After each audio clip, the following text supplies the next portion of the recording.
asociados, por ejemplo. O sea, en nuestros asociados tenemos desde las grandes, muy grandes operadores hasta los muy pequeños proveedores de acceso en la selva más recóndita del Amazonas o en la sierra más profunda de México, ¿no?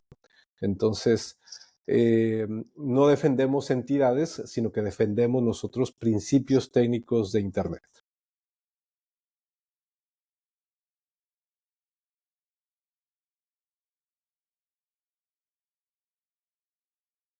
Bienvenidos todos y todas a un episodio más de nuestra serie de video podcast de Access Partnership de Latinoamérica Digital.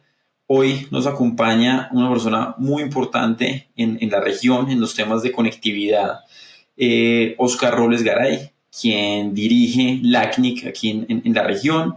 Los invito, como siempre, a que se suscriban a nuestros canales en YouTube, Spotify, pueden encontrar esos episodios. Está ya siendo casi que nuestra tercera temporada y hemos tenido realmente muy buenos resultados. Tenemos una audiencia muy interesante a lo largo de la región.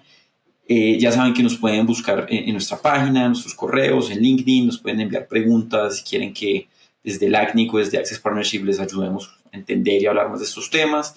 Les recuerdo también que la iniciativa y el objetivo que estamos persiguiendo con esta serie de videopodcasts es de acercar un poco estas conversaciones técnicas de política pública, de conectividad, de transformación digital, ponerlas en la mesa y hablar con los líderes que las están implementando desde todas las aristas, desde la industria, gobierno, multilaterales, sociedad civil. Entonces, bienvenido, Oscar, y quisiera, digamos, empezar esta charla preguntándote un poco sobre ti y sobre LACNIC. ¿Nos puedes contar qué es LACNIC? Por supuesto. LACNIC es una asociación internacional sin fines de lucro establecida en Uruguay desde hace 22 años ya. Y el objetivo primordial de LACNIC es la administración de los recursos numéricos de Internet, básicamente direcciones IP, IPv4 y IPv6, y los números de sistema autónomo. Esto lo hacemos para los 33 territorios que establecimos entre Latinoamérica continental y una parte del Caribe. Nuestros clientes, por llamarles de alguna forma, son primordialmente los operadores de telecomunicaciones, proveedores de acceso, empresas, universidades, oficinas, en fin, cualquier entidad que recibe recursos directamente de nosotros. A eso le llamamos nosotros asociados porque se constituyen, además de ser nuestros clientes, se constituyen automáticamente en parte de esa asociación. Y nosotros manejamos esta organización no solamente como un servicio, también como un proceso colaborativo y participativo en la definición de nuestras reglas con las cuales los clientes reciben el servicio. El LACNIC está ubicada en un espacio privilegiado que es aquí en Montevideo. Le llamamos al edificio la Casa de Internet de América Latina y el Caribe, porque no solamente estamos nosotros como esta asociación que recién mencionaba, sino que compartimos espacio con otras 9 organizaciones. 5 de ellas constituimos las organizaciones de la comunidad técnica de Internet. Entonces tenemos este desafío de acercarnos a los actores de gobierno, actores privados, a otras entidades de la comunidad técnica, y tenemos también la fortuna de que hablamos el mismo idioma, ¿no? Entonces eso nos facilita esa conversación y desde la Casa de Internet podemos lanzar una cantidad de iniciativas muy completas en donde podemos hablar de lo que hacemos, de cómo lo hacemos, de los principios que defendemos, más allá de que no defendemos a ninguno de nuestros 12,000 asociados, por ejemplo. O sea, en nuestros asociados tenemos desde las grandes, muy grandes operadores hasta los muy pequeños proveedores de acceso en la selva más recóndita del Amazonas o en la sierra más profunda de México, ¿no? Entonces, no defendemos entidades, sino que defendemos nosotros principios técnicos de Internet. Te voy a confesar, es la primera vez que hablando con una organización me dicen algo en ese sentido, defender principios técnicos. Es muy buen pitch. Oye, y la Casa del Internet, digamos, más allá del nombre, qué tipo de iniciativas desarrollan o qué hace, porque el nombre realmente es muy llamativo, lo que hace el Internet, qué tipo de cosas desarrollan ustedes ahí, ustedes y con las personas que también comparten el espacio. Claro, voy a comenzar con una anécdota porque estamos en una posición físicamente muy visible aquí en Montevideo. Estamos justo en la Rambla, que es como en otros países le llaman al malecón. Entonces, cuando la gente ve el nombre, la Casa de Internet de América Latina y el Caribe, cree que aquí llegan los cables internacionales, ¿no? Los cables de Internet. Y no, para bien o para mal, no llegan acá. Solamente tenemos asociaciones. Y lo que hacemos con todas las asociaciones, tenemos algunas ideas, algunos proyectos, pero básicamente con los de la comunidad de Internet tenemos permanentemente iniciativas para conversar justamente sobre los principios técnicos que defendemos.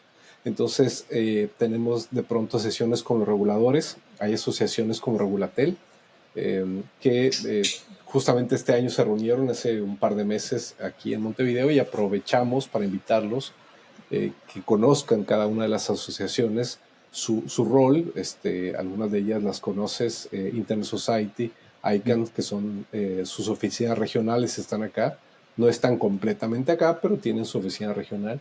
Y algunas otras asociaciones sí están establecidas aquí jurídicamente, como LACTLD, que es la asociación de CCTLDs o códigos de países para Internet, la Asociación de Puntos de Intercambio de Tráfico, la Asociación de Operadores de Red, del Grupo de Operadores de Red, o NOX, como también se le conoce. Y de alguna forma, todas estas organizaciones nos basamos en Internet. Entonces, tenemos este objetivo de acercarnos a diversos actores, de defender los principios ante iniciativas de regulación. Y de pronto puede ser el tema de bloqueos, cómo hacer bloqueos cuando hay estas iniciativas de jueces o cuando hay estas iniciativas de algún cuerpo legislativo para cerrar, bloquear o prohibir aplicaciones que, bueno, entendemos de pronto que está bien, no hay opción para quien lo tiene que aplicar, pero lo que planteamos es, tienen que ser conscientes de las implicaciones de esas ideas, de esas iniciativas, porque no todo es ejecutable cuando sale de los textos de las iniciativas legislativas o bien de las decisiones judiciales, ¿no? Entonces, cuando esas medidas tienen que aplicarse operativamente a nivel de ISP, a nivel del operador, no son muy claras y terminan siendo más perjudiciales las medidas correctivas que el daño inicial, ¿no? Entonces, parte de nuestras iniciativas están orientadas a ese proceso de educación, de entrenamiento. Nos acercamos también mucho con las LEAs, con las policías, Interpol, por ejemplo, de cómo sacarle provecho a las diversas herramientas de información que nosotros tenemos para la persecución de delitos o desmantelamiento de bandas y problemas muy grandes, muy complejos que tienen, y cómo nuestras herramientas de información o nuestros recursos les pueden ayudar a identificar con quién tienen que ir. Porque algo que debes saber es que ninguna de estas asociaciones tiene un rol en la operación. Es decir, nosotros no tenemos ese kill switch que algunos piensan que nosotros podemos desconecta a Claro, desconecta a Telebrás o no sé, desconecta a... No lo tenemos, ¿no? Entonces, cuando alguien pretende que apaguemos una aplicación o algo, no lo podemos hacer por dos razones. Primero, no tenemos facultades para hacerlo, y segundo, técnicamente no lo tenemos ese switch. Entonces, lo que les explicamos es cómo podrían hacerlo si tuvieran que hacer, pero antes les explicamos todas esas implicaciones que son técnicas, no tanto jurídicas, porque no nos orientamos a esa parte, pero sí primordialmente la parte técnica, y en ocasiones a aspectos sociales como libertad de expresión y las libertades civiles que se llegan a comprometer ante estas acciones. Mira que tú me cuentas eso y me da más alegría que estés hoy con nosotros, porque estos temas poco se discuten, poco se mencionan, pero son la base fundamental para que el Internet opere. Digamos, uno por lo general lo que ve en la región muchas veces se centra en la última milla, en la última capa, en la prestación del servicio a los usuarios o a las empresas, y muchas conversaciones como que se estancan ahí, pienso yo, digamos, personalmente, y a veces las personas, digamos, en las discusiones no empiezan a revisar, venga, el rol de los ISPs, de los IXPs, venga, el tema de numeración, todo eso que tú acabas de mencionar, y que sin eso no sería posible absolutamente nada. Y qué bueno, uno, pues que ustedes estén llenando este trabajo, y dos, qué bueno que nos estés compartiendo esto, porque yo creo que muchas personas de todas las, digamos, áreas del ecosistema de conectividad, pues van a tener un reconocimiento un poco más claro de asuntos que a veces no se tienen en cuenta en las políticas públicas o en los proyectos de ley. Que eso, en Colombia hay una frase y es que el papel lo aguanta todo. Entonces, digamos, antes de trabajar en Access Partnership, yo estaba en el gobierno y muchas veces me tocaba sentarme con congresistas y decirles, venga, así usted escriba un proyecto de ley que artículo 1, el Internet cubrirá a todas las personas y usted promulgue la ley mañana, eso no va a pasar, porque no es, o sea, esos son mundos que no siempre se hablan. Qué bueno que ustedes estén haciendo eso.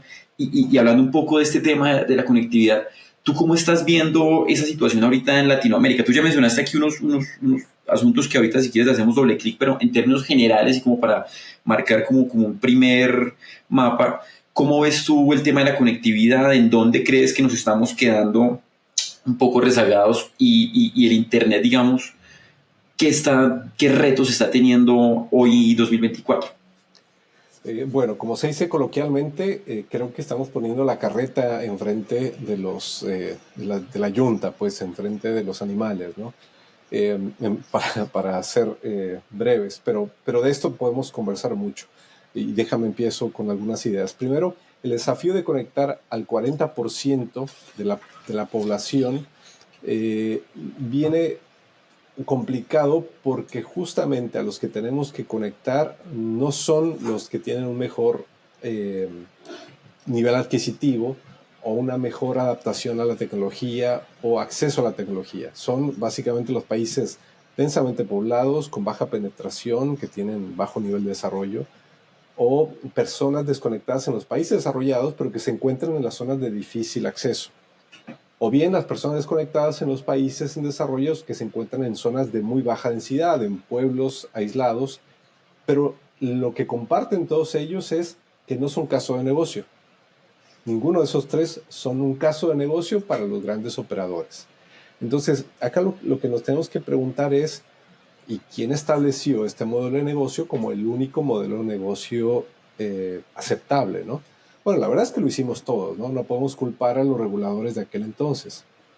Creo que todos, de alguna forma, cuando se estableció ese modelo de negocio, los grandes operadores de telecomunicaciones dando acceso, decíamos, sí, esa es la forma en que nos tenemos que conectar. Pero lo que no estamos viendo o lo que no vimos es que justamente la Internet fue diseñado con una simplicidad y una apertura y una descentralización tal que permitiera la innovación de diferentes tecnologías, de diferentes medios para conectarse, diferentes aplicaciones, diferentes autoridades inclusive, diferentes posibilidades de acceso, y nos creamos a la idea de que solamente el modelo de telecomunicaciones iba a funcionar por muchos años e iba a ser suficiente. Pero hoy nos damos cuenta que no, que de manera inadvertida estábamos bloqueando esas posibilidades de innovación a otros actores. ¿Qué sucedió? Pues de pronto en Argentina, en Brasil, tenías pequeños operadores. En Brasil era todo dentro de la ley y en Argentina eran ilegales, ¿sí? En Brasil fue a partir de un loophole, un hoyo jurídico, que pudieron revender el acceso de los operadores, ¿sí? Y eso después se estableció formalmente que así tenía que ser. En Argentina, Colombia y México eso fue no ilegal, sino que estaba fuera del contrato de servicios del gran operador. ¿Qué sucedió entonces en Brasil? En Brasil de pronto hoy tienes 17,000 pequeños operadores. Imagínate eso, todo monstruoso en Brasil. Cuando te das cuenta de que son 17,000 pequeños operadores que funcionan no solamente como distribuidores de los grandes operadores, sino que además desempeñan un rol social de llevar conectividad a zonas apartadas donde al operador no le interesa llegar, lo van acercando a comunidades en la medida que tienen éxito en sus políticas de servicio, de negocio, van teniendo cada vez más cobertura porque obviamente van a acercarse a lugares donde no hay nadie, por razones naturales, porque no van a tener competencia. Pero finalmente ahí ya tienen acceso. Si toman malas decisiones, si tienen malas iniciativas de negocio o mal servicio, van a perecer y va a llegar algún otro pequeño operador a los 6 meses, 12 meses, y este modelo ha sido resiliente y va a ser resiliente, ¿no? Entonces, a pesar de todos los desafíos orográficos, económicos, políticos en Brasil, hoy los pequeños operadores constituyen el 53% del tráfico a nivel nacional. Y esto es de lo declarado, ¿no? Porque ya sabemos también que los pequeños operadores tuvieron la peculiaridad de buscar pasar por debajo del radar por diversas razones, ¿no? Entonces, de lo declarado, hoy ya tienen el 53% de los abonados a nivel nacional. En los otros países tuvieron que lidiar con muchos desafíos regulatorios para poder existir. Entonces, tuviste en Argentina y en México específicamente contenciones al modelo regulatorio del espectro para que las redes comunitarias pudieran utilizar el espectro como uso secundario, que no estaba permitido en su legislación. O bien que los contratos de los operadores les permitieran revender, no importaba pues mucho las condiciones, pero que les permitieran revender, ¿no? Entonces, todo esto fue de muy lento inicio, de picar piedra para muchos de esos pequeños operadores, y retrasó mucho la existencia de estos modelos de negocio, de estos nuevos modelos de negocio, y bueno, y finalmente ya los tenemos, ¿no? Entonces, lo que nos hemos dado cuenta con todo esto es que nos casamos muy pronto con un solo modelo de negocio, con el modelo de negocio masivo, grandes operadores, llegando a todos lados, y creíamos que la regulación que les habíamos establecido a esos grandes operadores de que si no conectaban ciertas áreas, los íbamos a multar, y esa multa iba a ser suficiente para atender de alguna otra forma a esas comunidades. No fue así. Llegamos al 50% y a nadie le interesó, y han sido estos nuevos modelos de negocio los que han logrado conectar a estas zonas. Pequeños ICPs, redes comunitarias, satélites de órbita baja, de pronto modelos muy diferentes como el que se da en Bután. En Bután identificaron que en los espacios blancos de televisión, los TV White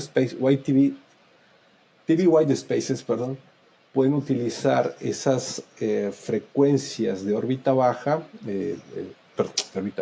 esas frecuencias muy bajas, perdón que esté mezclando términos, esas frecuencias bajas para enviar señales como si fuera una Wi-Fi, como si fuera una red local. Aprovechan esas frecuencias bajas, que básicamente la onda es muy larga, y puede viajar muchas distancias con poca interferencia o con poco afectación. Entonces lo que tienen es cobertura con una Wi-Fi, obviamente requieres una antena para ello, una antena especial, y tienes una cobertura a 100 kilómetros a la redonda de pronto, ¿no? Capaz que hasta más. Pero son ejercicios, son esfuerzos, son experimentos que se han tenido que hacer y que hoy no hay digamos, posibilidad regulatoria que lo permita, ¿no? Porque está destinado para uso de televisión, para concesiones de televisión que puedan explotar esa parte del espectro, ¿no? Si de pronto esa fuera la solución, que no la va a ser, obviamente, pero es una buena alternativa para ciertas regiones, no se va a poder utilizar ni se va a poder explotar por esas limitaciones regulatorias, ¿no? Entonces, acá el mensaje que te decía al principio es, hoy queremos adaptar todo a esa regulación que hicimos en los 80s, principios de los 90s, y no es así. Lo que tenemos que dejar es un espacio para estos experimentos y tener la capacidad de revisar esa regulación y adaptarla a una actualidad que lo exige. Pero además dejar espacio para nuevos experimentos, para nuevas ideas que tienen que surgir para poder conectar al otro 30%, al otro 20% que no vamos a poder conectar una vez que estas iniciativas tengan éxito. Porque no va a ser una iniciativa la ganadora, ni van a ser los satélites de órbita baja los ganadores universales. Tenemos que mantener la vista atenta a todos los otros ejercicios porque deben mantenerse una combinación de todos estos elementos y la regulación tiene que buscar cómo atender estos desafíos. De lo contrario, bueno, vamos a tener siempre una población no atendida, disenfranchised, como dicen en inglés, que no va a poder tener herramientas para accesar o utilizar sus derechos civiles. Oye, en eso que mencionas, nuestro CTO William Webb sacó un libro este año y una de las cosas que él hablaba frente a esas zonas complicadas de conectar, él definió como 3 zonas económicas según la extensión del territorio y la densidad poblacional, y él decía, y aquí es súper resumido simplemente, que la primera zona económica es la zona donde hay un caso de negocio evidente y positivo, y es donde la infraestructura está y se recupera la inversión, digamos, así que de manera orgánica, porque hay muchísimas personas en una extensión relativamente pequeña de territorio. La segunda zona económica es donde empieza a haber como los territorios como periurbanos, semiurbanos, donde empieza a aparecer la ruralidad, que sigue habiendo un caso, digamos, de negocio para los operadores móviles, digamos, o para los telcos tradicionales, pero empieza a aparecer un caso social. Empiezan a haber zonas donde no es negocio. Pero él habla mucho de la tercera zona económica, donde dice, no hay caso de negocio, o sea, no va a haber caso de negocio, el caso es social. Llevar la conectividad es un asunto social y a veces las autoridades, por lo que tú dices, y por eso me parece tan interesante mencionarlo, es a las autoridades a veces les cuesta como ese realization que llaman de decir, sí, pues mi regulación es la misma para todos porque es el mismo artículo 1 del decreto de la ley y aplica para todos, no hay atenuantes, pero la realidad tiene unos atenuantes bastante fuertes entre regiones. Y en ese sentido y en ese contexto, ¿tú crees que estos modelos alternativos de conectividad, el tema de los TV White Spaces, los pequeños ISP, requieren quizás de una actualización regulatoria específica para ellos que les permita, digamos, competir con reglas un poco más acordes a sus circunstancias? ¿O crees que esto es un tema que de pronto ponerles reglas y regulación lo que va a hacer es frenarlos porque, de nuevo, les pones de pronto una carga que ellos no están muy acostumbrados? O con el ejemplo que tú mencionas de Brasil, que uno a veces dice, pero ¿crecieron porque no había regulación o se frenaron porque no había regulación? Que son discusiones que a veces se dan. ¿Tú qué crees? ¿Cómo se podría conciliar eso o qué opinas en cuanto al futuro desarrollo de ellos? Claro, es muy interesante porque te voy a poner el caso de Colombia, que recién ellos hicieron una regulación para permitir la existencia de pequeños ISPs. Que eso ya es un avance, ¿no? Por más que ahora voy a criticar esa regulación, el tema es el hecho de que hayan tenido esa apertura para permitir la participación de estos actores en el acceso es brillante, es buenísimo, es de otro nivel, ¿no? Sin embargo, el problema es que no ajustan esa regulación a la realidad de esos pequeños ISPs. Y participé de una sesión donde cuestionaban la cantidad de requisitos y la cantidad de elementos de información que les exigían a estos pequeños ISPs, que muchas veces son 3, 4 personas, los empleados. El dueño es el que te atiende el teléfono, el que va y coloca la antena arriba del cerro, y cuando les piden toda esta cantidad de información, dicen, no puedo, ¿no? Entonces están en falta y eventualmente deciden, ya no me interesa ser parte de este proceso regulatorio, ya no quiero estar en blanco, me quiero salir de esto, ¿no?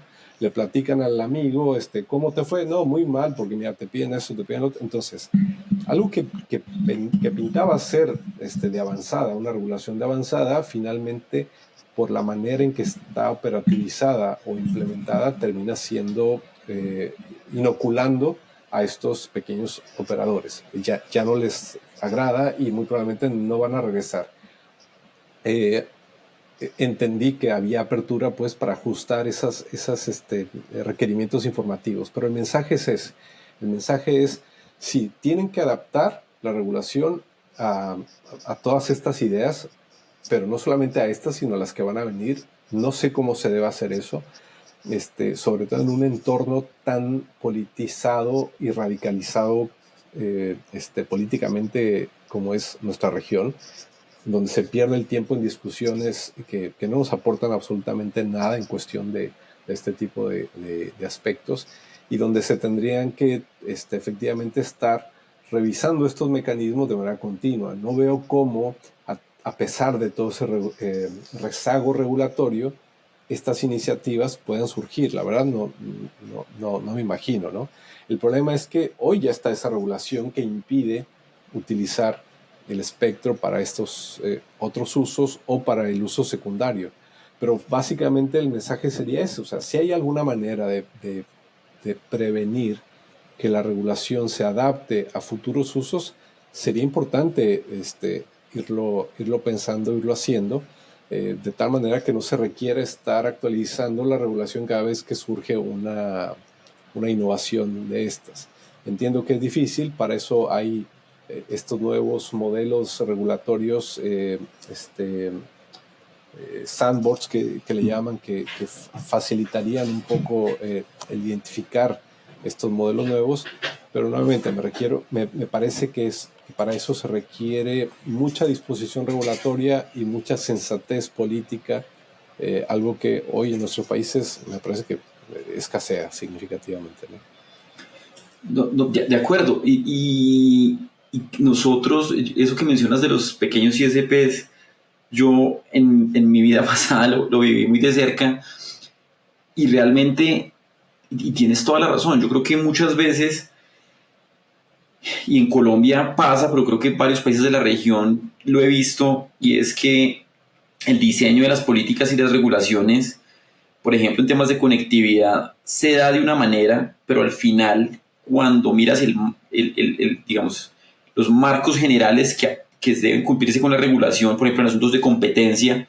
vienen autoridades que no necesariamente entienden la oportunidad de desarrollo social derivada de la conectividad, pero te preguntan, pero venga, ¿esto podría ser restrictivo de la competencia para estos agentes o podría esto o lo otro? Luego aparece la de protección de usuarios, luego aparece Minhacienda, luego aparecen muchas otras autoridades, digamos, dentro de los países que no necesariamente están relacionados con los temas duros de, digamos, de conectividad, que tienen obviamente algo que ver, pero que ponen a veces unos retos grandes, porque al final tú tendrías que conciliar un conocimiento y una oportunidad regulatoria común con muchos agentes que no siempre o son técnicos o se charlan entre sí, que también es una realidad muy, digamos, muy latinoamericana.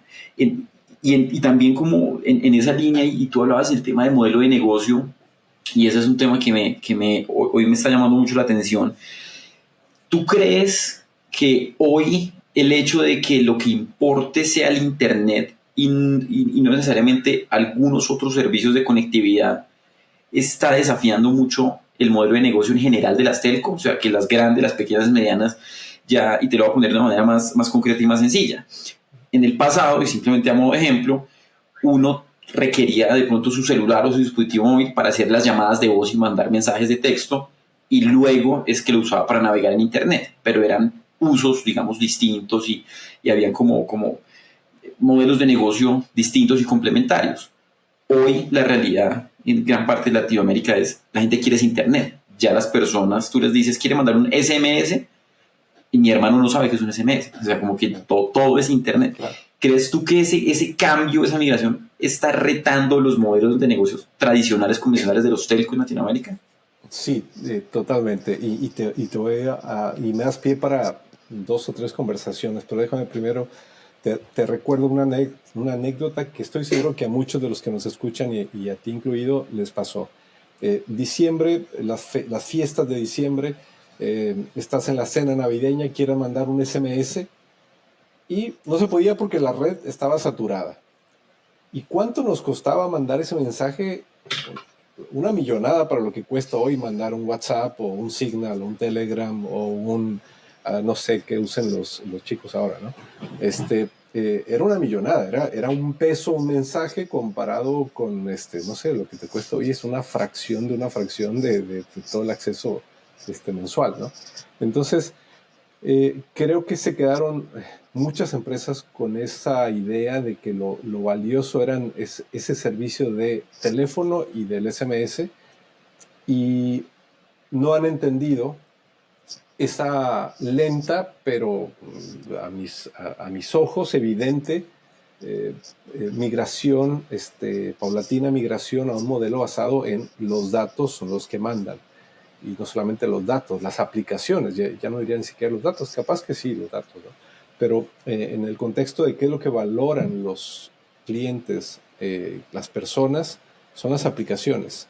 Entonces, hoy con este discurso, falso discurso desde el punto de vista de Fair Share, me parece que es porque algunas empresas se han negado a entender que mientras sigan ofreciendo solamente la infraestructura, pues obviamente va a haber quien tiene un margen mayor en la parte del servicio final. Y paso a otra anécdota, otro ejemplo. Las camisetas estas tipo polo que se venden de pronto en Estados Unidos, las que son legítimas, no hablo de las que son piratas, las que son legítimas de pronto vienen de un material que es cosechado en nuestros países, no sé, algodón, en Perú, México. Y el margen para los productores de algodón es casi nada, ¿no? Quienes se llevan una parte significativa de eso es quien lo distribuye al usuario final, quien lo hace bonito, hace una camiseta, le pone un logo bonito y eso se vende y son quienes se llevan un margen superior, no sé, 60, 70, 80, no sé cuánto, ¿no? Perdón. Quien está produciendo esta materia prima, pues obviamente se podría quejar y decir, pero ¿por qué te llevas todo? Bueno, pues porque así funciona la economía. Si de pronto dijera, no, es que tiene que haber un fair share. Bueno, está bien, pues establécelo, pero ten en cuenta que ese fair share no lo va a pagar el último en la cadena vendedor, sino el último en la cadena, el que lo consume, que es el usuario final. Y acá igual, o sea, acá están pensando que el fair share es cómo los operadores pueden participar de las ganancias de los OTTs o de los grandes operadores de contenidos. Pues es que finalmente quienes van a terminar pagando toda esa ocurrencia es el mismo consumidor, porque los operadores no entienden el nuevo modelo de negocio y no les va a mover un pelo a los grandes generadores de contenido.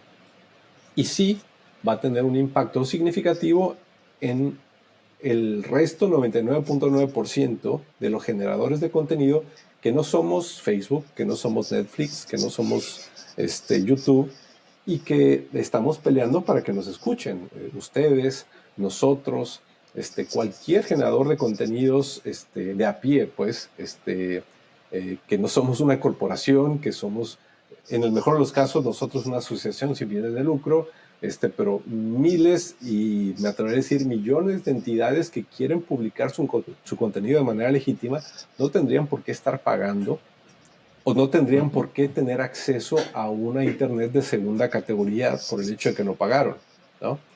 Entonces, todo porque un operador se niega a entender el nuevo modelo de negocio.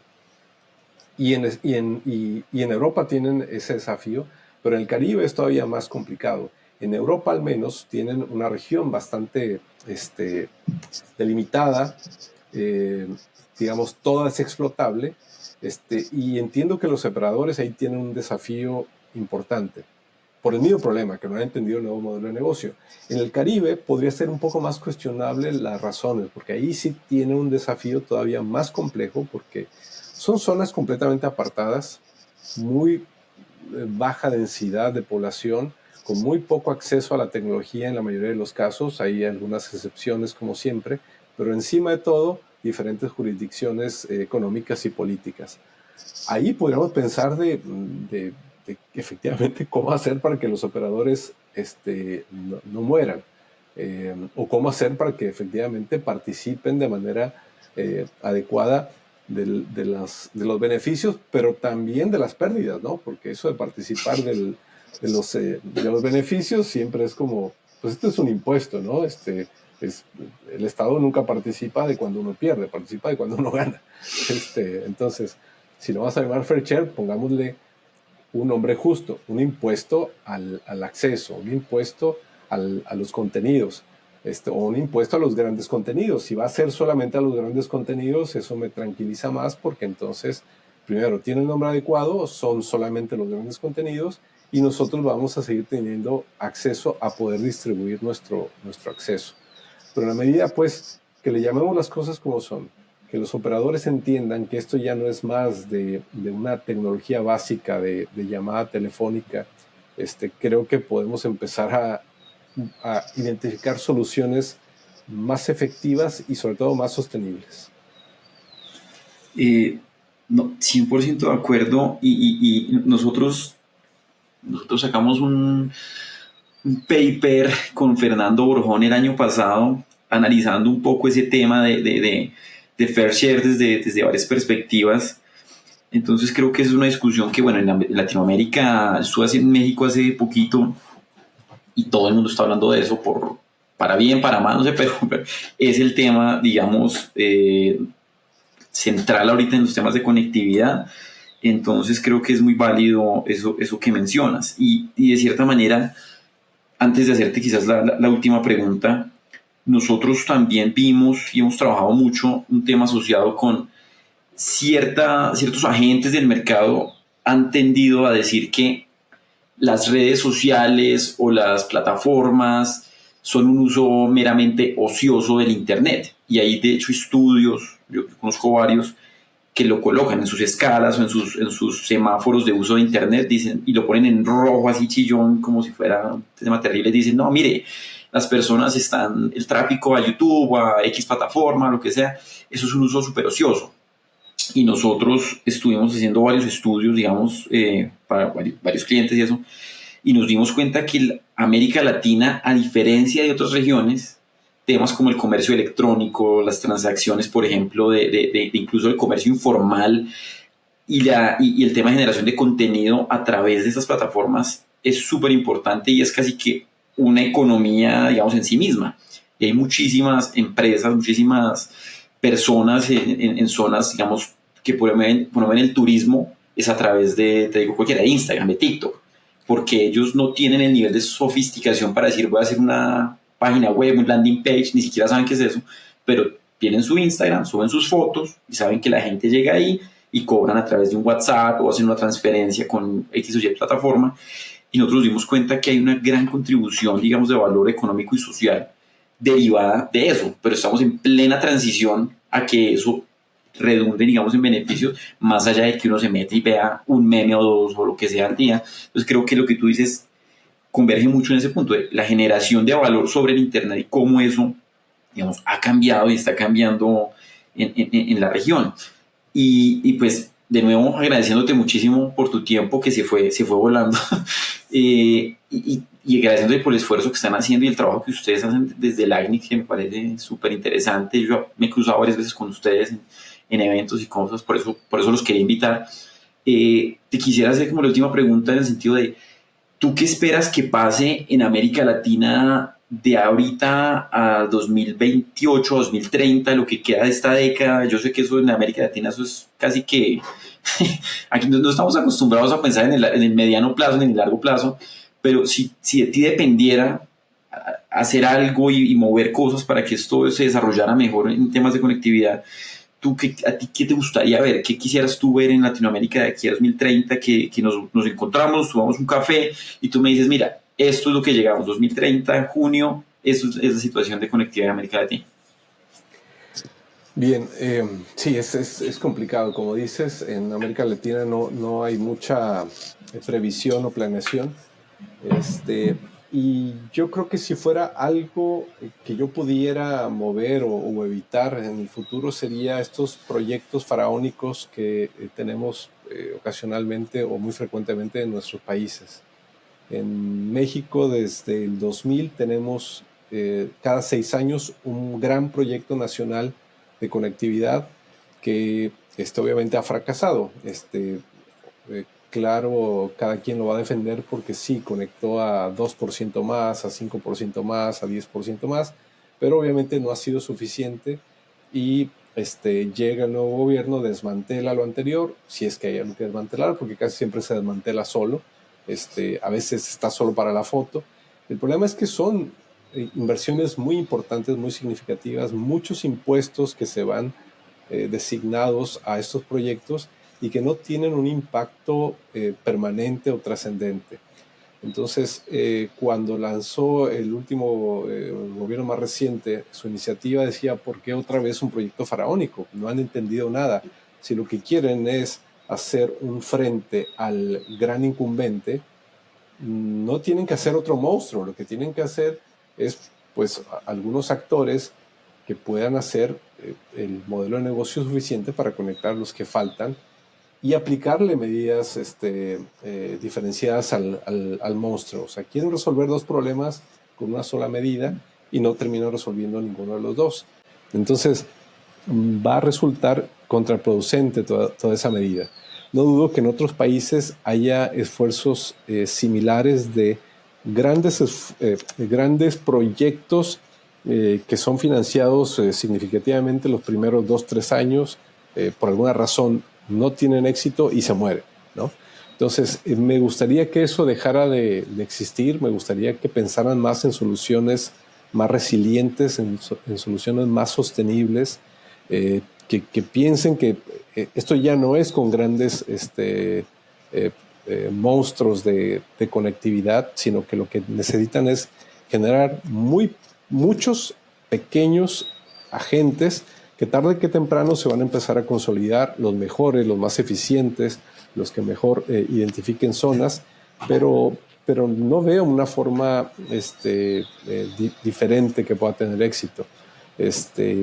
Así que esa sería mi carta a Papá Noel, a Santa Claus, que no haya más proyectos faraónicos en cada uno de los nuevos gobiernos en la región por los próximos 15, 20 años por lo menos.